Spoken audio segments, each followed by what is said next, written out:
नमस्कार दोस्तों, मुद्दे की बात में आपका स्वागत है।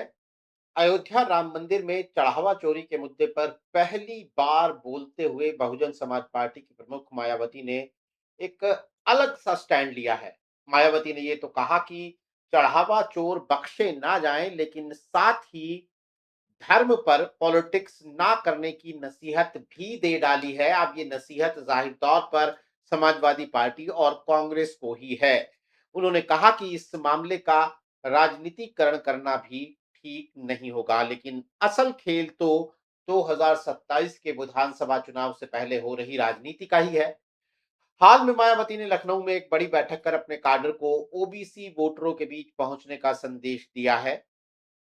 इसी बीच कांग्रेस पार्टी में भी एक बड़ी हलचल हुई है। राहुल गांधी ने यूपी कांग्रेस की कमान अंबेडकरवादी दलित चेहरे राजेंद्र पाल गौतम को सौंपकर एक बड़ा दांव चला है। राजेंद्र पाल गौतम ने आते ही यूपी में सपा, बसपा और कांग्रेस के महागठबंधन का एक शगुफा छोड़ा है और सीट शेयरिंग में भी समाजवादी पार्टी के साथ बराबर के हक की मांग की है। तो ये तमाम घटनाक्रम हैं जो 2027 के विधानसभा चुनाव के मद्देनजर उत्तर प्रदेश की पॉलिटिक्स में हलचल मचा रहे हैं। तो इनका क्या असर होने जा रहा है, ये जानने के लिए, समझने के लिए हम चलते हैं वरिष्ठ पत्रकार सैयद कासिम जी के पास। कासिम साहब, पहले अयोध्या से ही शुरू करते हैं कि अयोध्या में चढ़ावा चोरी के गंभीर मुद्दे पर एक तो मायावती ने चुप्पी तोड़ी, काफी देर से आप जिसे कह सकते हैं, और आरोपियों को सख्त सजा देने की मांग की, लेकिन धर्म का राजनीतिकरण ना किया जाए ऐसा भी उनके उस सोशल मीडिया पोस्ट में लिखा है। क्या वो ये बात समाजवादी पार्टी और कांग्रेस को कह रही हैं? कुल मिलाकर कैसे देखते हैं आप मायावती के इस सोशल मीडिया पोस्ट को अयोध्या के राम मंदिर चढ़ावा चोरी के मुद्दे पर? शुक्रिया नीरज जी। देखिए, ऐसा है कि मायावती का स्पष्ट रुख रहा है धर्म के मामले में। और मायावती आज तक न मंदिर गई हैं, न किसी मस्जिद में गई हैं, न गुरुद्वारे में गई हैं, न किसी मजार पे गई हैं। और इसीलिए कभी मायावती से सवाल भी नहीं होता है कि आप राम मंदिर कब जाइएगा। अखिलेश यादव से सवाल होता है, राहुल गांधी से कहा जाता है, तब तमाम नेताओं से पूछा जाता है, लेकिन जी। मायावती के लिए कोई ये बात नहीं करता। वजह यह है कि वो इन सब चक्करों में कभी पड़ी ही नहीं है, न मस्जिद, न मंदिर, न गुरुद्वारा। इससे दूर जी। रहती है। बिल्कुल इशारा किया जो उनका जो राजनीतिकरण न किया जाए, ये कहना जो है वो बिल्कुल समाजवादी पार्टी और कांग्रेस के लिए ये, चूंकि वही दो विपक्षी पार्टियां सबसे ज्यादा इसमें बोल रही हैं, सबसे आगे आगे हैं। और हम्म। वहां पर भी यही है कि धर्म, जैसे आप इस पूरे प्रकरण में राम मंदिर के आंदोलन से लेकर राम मंदिर के निर्माण तक, वो कांग्रेस हो या समाजवादी पार्टी हो, उनका जो रुख रहा है वो ऐसा नहीं था कि वो मंदिर के पक्ष में कहीं खड़े दिखाई दिए हों। भाई, जब आंदोलन था तब तो ठीक है, विपक्ष में जो विपक्षी पार्टियां थी वो उसके पक्ष में नहीं आई। लेकिन जब सुप्रीम कोर्ट के आदेश पर इसका निर्माण हो रहा था, या उसके बाद जब रामलला जो है विराजमान किए गए, उसके बाद जो प्राण प्रतिष्ठा हुई, तमाम मुद्दे, तमाम कार्यक्रम हुए, सभी कार्यक्रमों से ये नेता दूर रहे।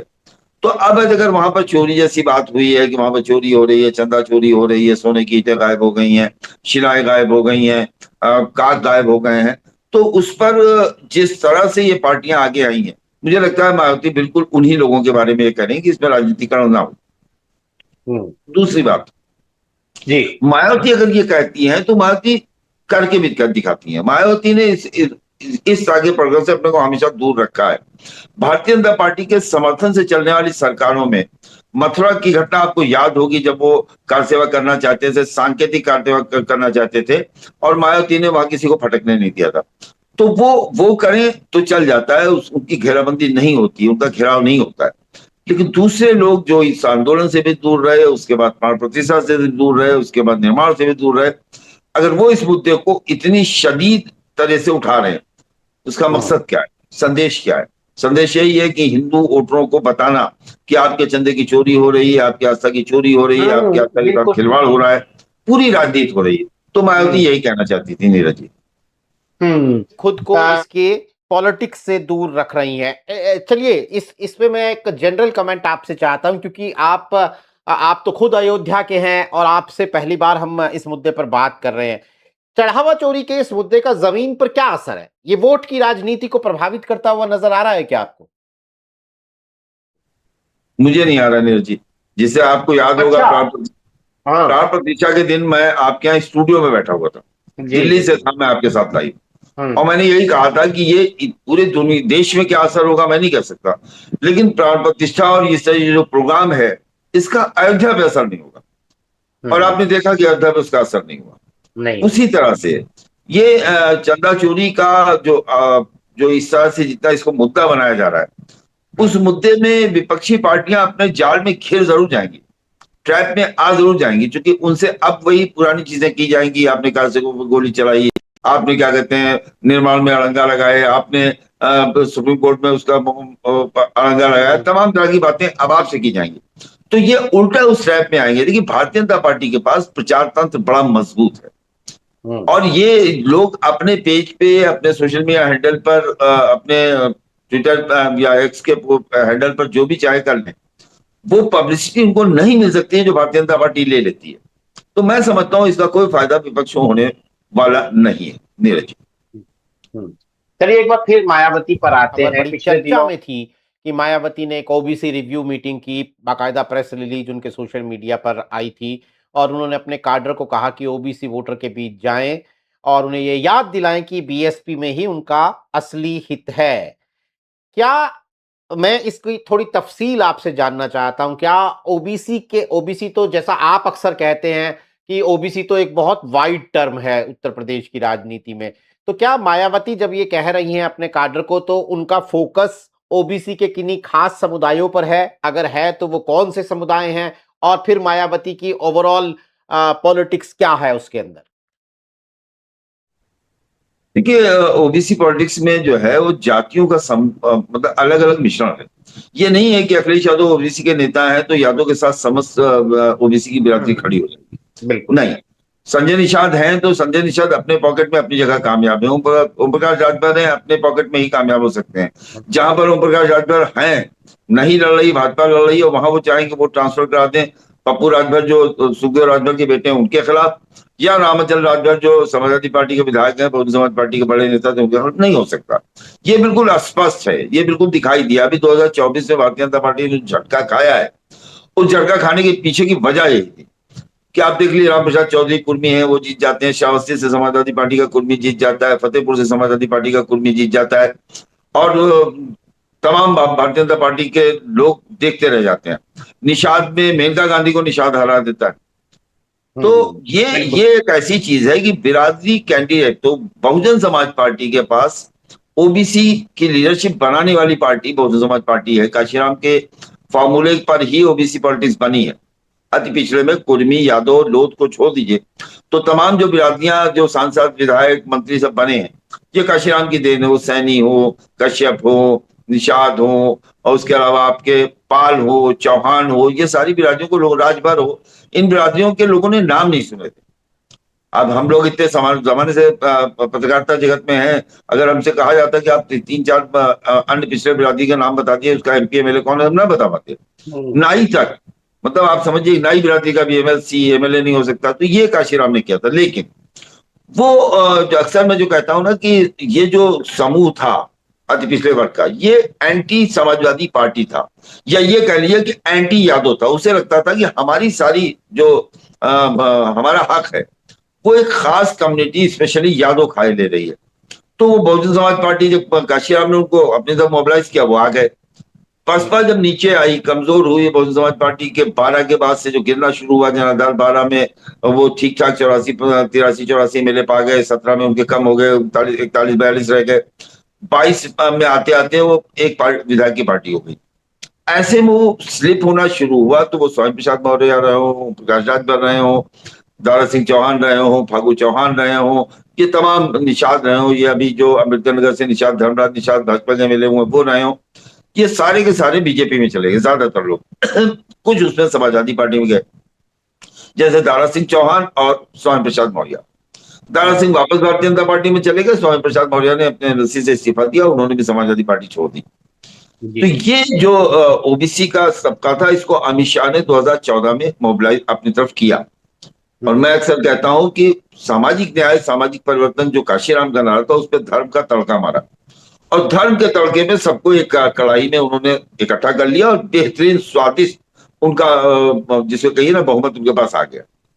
लेकिन ये चीज बहुत दिन तक नहीं चली, क्योंकि आप संगठन में किसे क्या बनाते हैं कोई नहीं जानता। ये कहने के लिए, हमारे आपकी खबर बनाने के लिए होता है कि इतने उपाध्यक्ष पिछड़े हैं, इतने क्या कहते हैं सचिव अनुसूचित जात के हैं, और ये हम और आप कागज पे देखते हैं। जमीन पे इन सब चीजों, संगठन में कौन किस पार्टी में क्या है उसका कोई महत्व नहीं। सरकार में कौन किस पार्टी में किस बिरादरी का किस जगह पे बैठा है, इसका बहुत महत्व होता है। और भारतीय जनता पार्टी उसमें असफल रही है।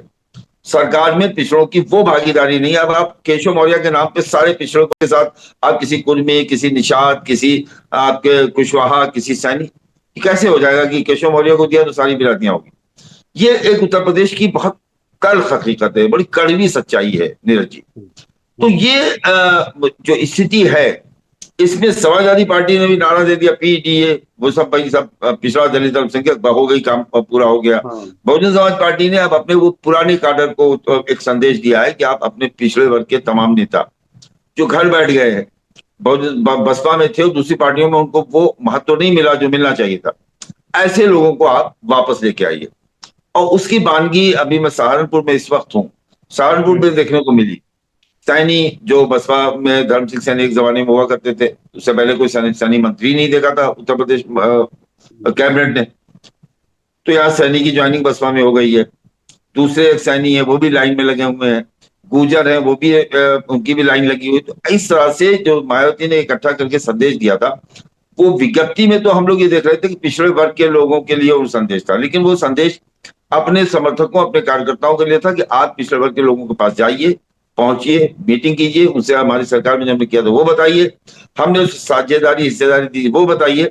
और वो काम बसपा कर रही, कितना सफल होगी ये तो आने वाला वक्त बताएगा। लेकिन उनका मतलब यही था कि हम पुराने उस गुलदस्ते को, जो ये कहते हैं अपने भाषणों में, ये लोग कहते हैं कि हमारा गुलदस्ता पुराना वापस आ जाए, जिसमें दलित हो, पिछड़ा हो, मुसलमान हो, सवर्णों का भी वो तबका जो दूसरी पार्टियों में उसको जगह नहीं मिल रही, उसकी भी जगह बहुजन समाज पार्टी में होनी थी। ये मायावती का कार्ड है। लेकिन ये कार्ड बंद कमरे में बैठ के कितना कामयाब होगा, खुद बाहर नहीं आएंगी, नहीं आकाश आनंद बाहर निकलेंगे नहीं, यही है सबसे बड़ा सवाल ये है कि आकाश आनंद को भी आप नहीं निकाल रहे, खुद भी नहीं निकाल रही, सिर्फ आपका कार्डर, आपके कोऑर्डिनेटर कितना लोगों को आपकी तरफ आकर्षित कर पाएंगे, कितना ला पाएंगे, ये एक बड़ा सवाल है नीरज जी। आपने बिल्कुल मुझे अगले 2-3 सवालों के लिए लीड दिया है, लेकिन आपने जिस गुलदस्ते की अभी बात की उसमें जो हम तथाकथित स्वर्णों का एक तबका, जो ब्राह्मण, जो कि बसपा के साथ था, ब्राह्मण समाज को उसमें गिना जाता है, और मायावती ने हाल ही में बाकायदा ब्राह्मण समाज को संबोधित करते हुए ये बात कही थी कि जब से हमारी पार्टी ने ब्राह्मण समाज के लोगों को उम्मीदवार बनाना शुरू किया है, तब से समाजवादी पार्टी समेत सभी दलों की टेंशन बढ़ गई है। हमने बात भी की थी, आपने कहा था कि प्रभारी बनाए जा रहे हैं, उसमें कुछ मुस्लिम कुछ ब्राह्मण हैं और आने वाले दिनों में और होंगे। अब ये ब्राह्मण की बात मायावती बाकायदा कर चुकी हैं, पिछले कई महीनों में कई बार की है उन्होंने ये बात। ओबीसी के लिए रिव्यू मीटिंग करके वो अपने काडर को कह रही हैं कि जाइए ओबीसी के बीच में। मुस्लिम की बात एक बार वो कर चुकी हैं। दलित वोटर उनका एक जिसे कहते हैं कि बुनियादी एक कोर वोटर है। तो क्या आप इसे, जो अभी आपने बात की है, 2007 वाला वही गुलदस्ता है क्या? आप कैसे डिकोड करेंगे कि मायावती, मतलब 2007 को 20 साल हो गए हैं, बार बार हम 2007 की बात करते हैं, तो मतलब 20 साल पुरानी अपनी उस आपने उस गुलदस्ते को कैसे लौटा आएंगी? क्योंकि ये 20 साल का सफर काफी निराशाजनक है, और अब तक आते आते आप कैसे डिकोड कर रहे हैं इसको? एक एक करके मायावती जो है दलित, मुस्लिम, ब्राह्मण, ओबीसी, इन सब वोटरों तक रीच आउट करने की कोशिश कर रही हैं। कैसे, मतलब क्या कर पाएंगी, और उनकी ये कोशिश पॉलिटिकली कितनी मजबूत साबित हो पाएगी? आप कैसे देख रहे हैं, क्योंकि आप तो बहुत नजदीक से देखते हैं उस पूरी पार्टी के घटनाक्रमों को। देखिए नीरज जी, मैं आपको बताऊं, क्योंकि जैसे ब्राह्मण है, ब्राह्मण अगर बीजेपी से नाराज है, बहुत नाराज है, एकदम नाराज हो जाए, और उससे कहा जाए समाजवादी पार्टी को वोट दे दो, नहीं जाता है। पिछली बार भी हम लोगों ने देखा 2022 में अखिलेश ने परशुराम जी का फरसा लहराया और क्या क्या नहीं किया, लेकिन नहीं किया।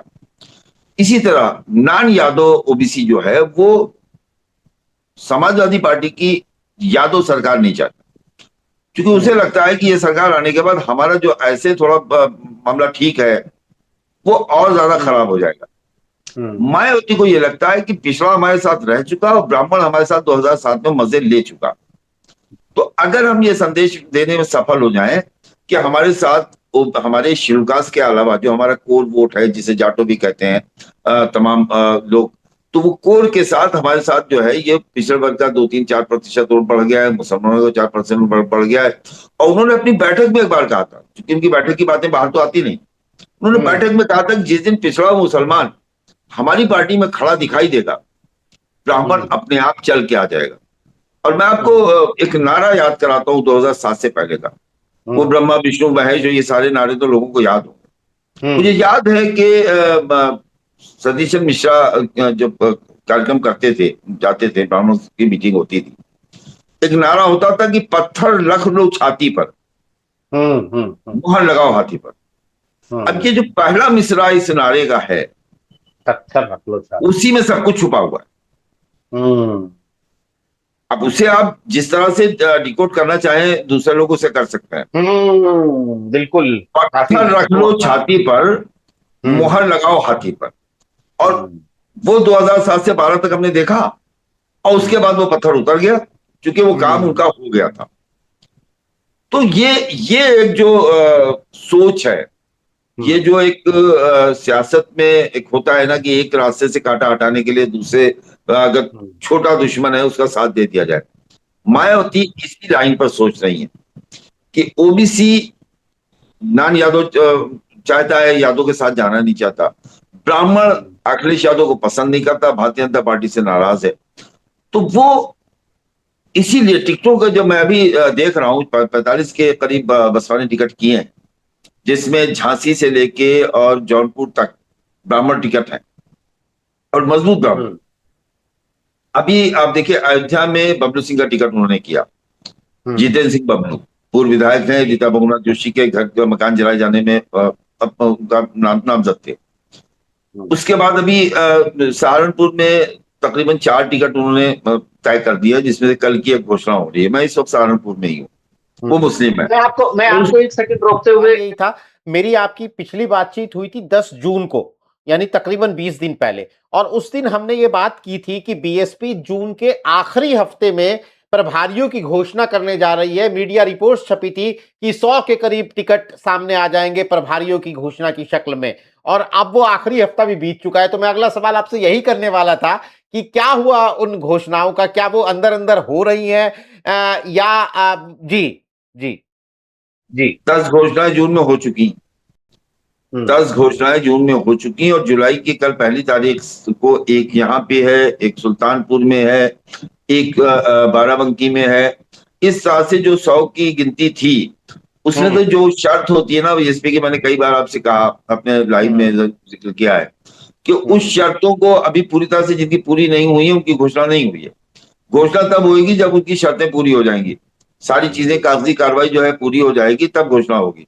लेकिन अगर कार्रवाई आधी हो चुकी है, आधा कागज पूरा हो गया है, तो समझ लिया वो पक्का हो चुका है। तो ऐसे करीब करीब 100 लोग हैं जिनकी कार्रवाई कागजी कार्रवाई पूरी हो चुकी है, आधी से ज्यादा। तो जब पूरी हो जाएगी कार्रवाई तो उनकी घोषणा हो जाएगी। तो वह पाइपलाइन में है, जो जून में होना था वो जुलाई 15 तक पूरी हो जाएगी। बरसात में भी अब आप सोचिए कि 44-45 टेम्परेचर में बीएसपी जो है अपनी घोषणाएं कर रही है। पुरकाजी में किया था, अभी सहारनपुर में कल घोषणा है, बड़ी घोषणा है। फिरोज आफ्ताब मुस्लिम कैंडिडेट है उस सीट पे जिसपे मायावती एमएलए होती थी। हरोड़ा वो सीट थी, अब सहारनपुर देहात हो गई, पहले रिजर्व थी, अब सामान हो गई, मुस्लिम कैंडिडेट दिया है। तो वो जो बीएसपी मायावती चाहती है कि ये संदेश चला जाए ब्राह्मणों में और पिछड़े वर्ग के दूसरे नेताओं में। देखिए बीएसपी में कुर्मी खूब था, अब बिल्कुल उनके ढूंढने पे नेता नहीं मिलेगा।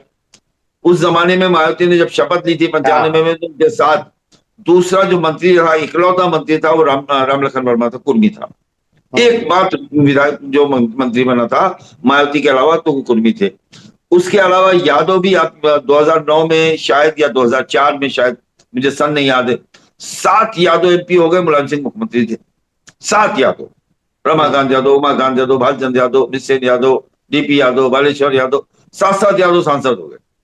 तो मायावती जानती है कि मेरा अपना वोट जो है, और इसीलिए उन्होंने 9 अक्टूबर की रैली में अपने कोर समर्थकों को लखनऊ बुला के ये संदेश दिया कि नहीं, हमारा इधर उधर जो भटक गया था, छिटक गया था, वो हम वापस पाने में सफल हो गए। अगर मायावती अपना कोर वोट संभाल ले गई तो फिर वो संदेश साफ हो जाता है कि भाई अब मायावती जो है वो लड़ाई में ठीक ठाक तरह से आ जाएंगी।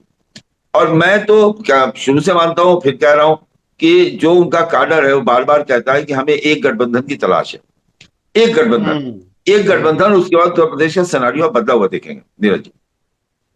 चलिए तो फिर यहाँ पे राजेंद्र हम पाल गौतम का जिक्र कर लेते हैं, जिन्हें कांग्रेस पार्टी का यूपी प्रभारी बनाया गया है। तो इसे भी बड़ा अर्थपूर्ण तरीके से देखा जा रहा है कि कांग्रेस मतलब राहुल गांधी जो पिछले कई महीनों से एक उनकी दलित आउटरीच है जो जो कि बिल्कुल साफ नजर आती है। आखिरकार उत्तर प्रदेश में भी उन्होंने प्रभार जो है वो एक दलित समुदाय के नेता को दे दिया है।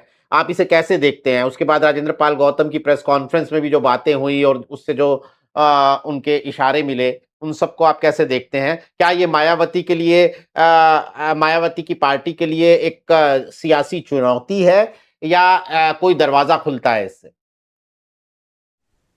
नहीं, मुझे लगता है यहाँ पे दरवाजा बंद होता है। यहाँ पे मैं दरवाजा बंद होता हुआ देख रहा हूँ। और सिर्फ यही नहीं, अभी हमने राजेंद्र पाल गौतम नहीं, को लेकिन देखा यही है। राजेंद्र पाल गौतम तो घर पे गए थे ना मायावती के। जी जी जी जी, यही राजेंद्र पाल गौतम घर पे गए थे। और मायावती के बारे में अगर पीछे देखिए, हम और आप तो बहुत पुराने लोग हैं, तो अगर कभी रामविलास पासवान यूपी आ जाते थे तो रैली बुला लेती थी, कभी उदित राज यूपी आ जाते थे तो रैली बुला लेती थी, कभी कोई और नेता आ जाता था तो रैली बुला लेती थी, और ये बताती थी कि साहब ये हमारी बिरादरी का नहीं है, ये तो मुसहर है, ये ताड़ी निकालने वाला है, ये खटीक है। उसकी जांच बताती थी कि मतलब ये डिस्टर्ब करने आ रहा है और अब ये हमारा हमारा वाला नहीं है। तो मायावती के मुकाबले में किसी दूसरे दलित नेता को आप प्रदेश में प्रभारी बना के भेजिए, और उसके बाद ये कहिए कि दरवाजा खुल रहा है। मुझे दरवाजा बंद होता हुआ दिखाई दे रहा है, एक बात। और दूसरी बात यह है कि अभी तो प्रभारी गया है ना, प्रदेश अध्यक्ष जाने के बाद अगर कहीं दूसरा दरवाजा भी बंद होता है तो वो समाजवादी पार्टी का दरवाजा बंद होगा। तो राहुल गांधी ने पूरे देश में, और उनका सारा नेता कहने लगा है कि लड़ाई तो राहुल गांधी कांग्रेस लड़ रही है, क्षेत्रीय पार्टियां जो है वो सब बीजेपी के फंड पे चल रही हैं, राजेंद्र पाल गौतम ने कहा है। तो अब क्षेत्रीय पार्टियां बीजेपी के फंड पे चल रही हैं, कांग्रेस अकेले लड़ रही है, और कांग्रेस ही है जो लड़ सकती है। ममता देखिए आप साथ थे, उनकी सारी पार्टी भाजपा में चली गई, समाजवादी पार्टी जो है वो उसके साथ भी ऐसा हो जाएगा, लेकिन कांग्रेस नहीं टूटती है, कांग्रेस बीजेपी से लड़ रही है। ये जो सबकी जबान है ये बताती है कि राहुल गांधी एकला चलो की तरफ बढ़ते हुए दिखाई दे रहे हैं नीरज जी। आने वाले तो दिनों में ये भी आने बड़ा मूव होगा। हालांकि अभी तक इस बात पर समाजवादी पार्टी और कांग्रेस पार्टी जो है वो टिके हुए हैं कि हम इंडिया गठबंधन के बैनर तले ही उत्तर प्रदेश का चुनाव लड़ने जा रहे हैं। आप जो है अरविंद केजरीवाल के खिलाफ लड़ेंगे और अखिलेश यादव के साथ लड़ेंगे? कि अरविंद केजरीवाल तो देखिए सर, दिल्ली इलेक्शन के बाद से पूरी तरह अलग हो चुके हैं और वहां पे भी ये क्लैरिटी है कि गठबंधन बचा है, उसका नाम है अखिलेश और क्या कहते हैं, राहुल का गठबंधन। इंडिया गठबंधन तो बचा ही नहीं। ममता का अपना रास्ता तो उन्होंने तय कर लिया, उन्होंने कोई हिस्सा नहीं दिया, केजरीवाल अलग चले गए, नीतीश छोड़ के चले गए, इंडिया गठबंधन तो खत्म हो चुका है। और खाली एक गठबंधन है, राहुल गांधी और अखिलेश यादव का गठबंधन। कितना चलता है ये देखना दिलचस्प होगा। क्या ये तो एक अलग ही चर्चा है, क्योंकि इसमें साउथ की पार्टियां भी वो स्टेट लेवल पे अलग, नेशनल लेवल पे अलग वाली अलग चर्चा है, हम उसमें नहीं जाते हैं। लेकिन मैं आपसे अब आखिरी सवाल कर रहा हूं कि कुल मिलाकर हम हर 10-15 दिन पर मायावती की पॉलिटिक्स को डिस्कस करते हैं। आप अब जून खत्म होते होते कहां देख रहे हैं बसपा की तैयारियों को 2027 के मद्देनजर? कहां देख रहे हैं मायावती की सक्रियता को, आकाश आनंद को दी जाने वाली उस संभावित ताकत को? इन सबको अगर आप एक कैनवस पर सजाते हैं तो बसपा की क्या तस्वीर बनती हुई नजर आ रही है आपको 2027 के लिए? देखिए मीरा जी, बहुजन समाज पार्टी के कार्यकर्ता, समर्थक और पदाधिकारी, इन लोगों को तो मेहनत करते हुए मैं देख रहा हूं पिछले 2-3 साल से। लीडरशिप उनकी जो है उधर से कुछ भी नहीं है जो नेताओं जैसा हो, चाहे मायावती हो, और मायावती ही वहां सब कुछ है, वहां तीसरे आदमी का कोई दखल नहीं है। जैसे इतनी बड़ी बड़ी सभाएं ये कर रहे हैं, जैसे बीकापुर में हुई, अम्बेडकर नगर में हुई, सुल्तानपुर में होने जा रही है, सहारनपुर में कल है, कल योगी आदित्यनाथ भी जो है इसी तरफ रहेंगे। तो मायावती की तरफ से, नेता की तरफ से कुछ नहीं है। कार्यकर्ता, समर्थक और पदाधिकारी ये तो चाहता है कि हम सरकार बनाएं, कैंडिडेट ढूंढ ढूंढ के ला रहे हैं, अच्छे अच्छे लोगों को ला रहे हैं, उनके बड़े कार्यक्रम करा रहे हैं, उनके लोग उस कार्यक्रम में आ रहे हैं। लेकिन जब तक नेता सक्रिय नहीं होता है, नेता एक्टिव नहीं होता सही है, बात है। तब तक वो जो कहते हैं ना, उत्साह नहीं आता, स्फूर्ति नहीं आई, स्फूर्ति नहीं आती। मैं अभी यहीं सहारनपुर में था, कार्यकर्ता जहाँ पे वो कार्यक्रम होना है वहीं पे था। मैं कार्यक्रम से पहले का एक वीडियो कर रहा था। वहां लोगों का कहना था कि इतनी बड़ी भीड़ होगी, लगभग 20,000 लोग, 18,000, 20,000 लोग होंगे। अगर इसमें आकाश आनंद आके उस पर प्रत्याशी की घोषणा करते तो उत्साह दुगना चौगुना हो जाता। तो ये भी नहीं हो रहा है। तो मैं समझता हूं कि ये एक ऐसी चीज है कि देखिए, नेता अपने बंद कमरे में बता के लोगों को काम बांट दे और लोग काम उस काम को करें, नहीं, वैसा तो नहीं अलग कहानी है। लेकिन नेता जब खुद निकलता है या जब खुद आता है तो कार्यकर्ताओं में उत्साह आता है।